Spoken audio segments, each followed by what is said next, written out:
നായനെ അറുത്ത് തിന്നൽ ഹലാലായ ഘട്ടമാണ്.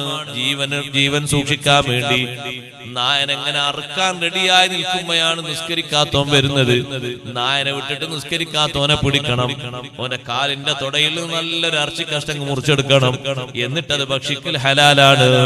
ആ ഗൗരവമുള്ള നജസായ നായന്റെ ബഹുമാനം പോലും താരിഖു സ്വലാത്തിനില്ല.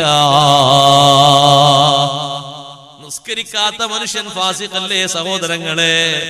ഒരൊറ്റ വഖത്ത് കാരണമില്ലാതെ ഒഴിവാക്കിയാണ് ആള് ഫാസിഖായി പോകൂലേ? എന്നും നിസ്കരിക്കാത്തവന്റെ അവസ്ഥ എന്താണ്? എന്നും സുബഹി നിസ്കരിക്കാത്തവന്റെ കഥ എന്താണ്? എന്നും ഇശാ നിസ്കരിക്കാത്തവന്റെ അവസ്ഥ എന്താണ്?